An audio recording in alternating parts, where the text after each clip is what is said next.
Assalamualaikum warahmatullahi wabarakatuh. Kami dari kelompok 4 ingin mempresentasikan tentang manusia sebagai pelaku komunikasi dan komunikasi sebagai proses dalam sudut pandang etika filsafat.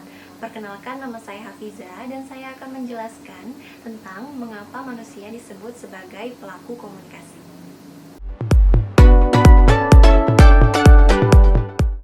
Baik, seperti yang kita ketahui sebelumnya, komunikasi merupakan suatu proses penyampaian pesan yang dimulai dari seorang komunikator melalui media tertentu hingga sampai kepada komunikan dan dapat menghasilkan feedback atau umpan balik.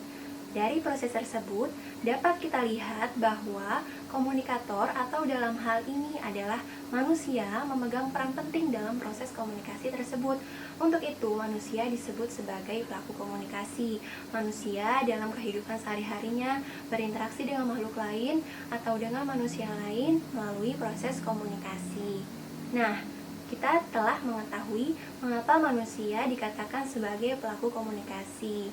Untuk lebih mendalamnya, kita perlu mengetahui pengertian manusia itu sendiri. Di sini ada beberapa paham tentang manusia. Yang pertama adalah paham materialisme. Paham materialisme memandang bahwa manusia adalah sebagai suatu materi atau suatu benda.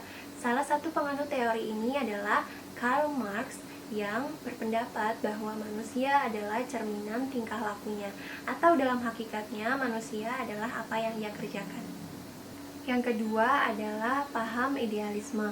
Paham idealisme memandang bahwa manusia adalah makhluk yang berpikir.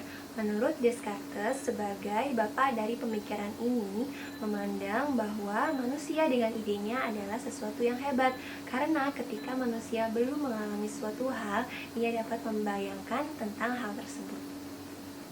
Yang ketiga adalah paham eksistensialisme. Paham eksistensialisme menentang dua paham sebelumnya. Menurutnya, manusia bukan hanya sekedar objek saja atau hanya sekedar subjek saja. Lebih dari itu, manusia menyadari akan dirinya sendiri dan objek-objek di sekitarnya.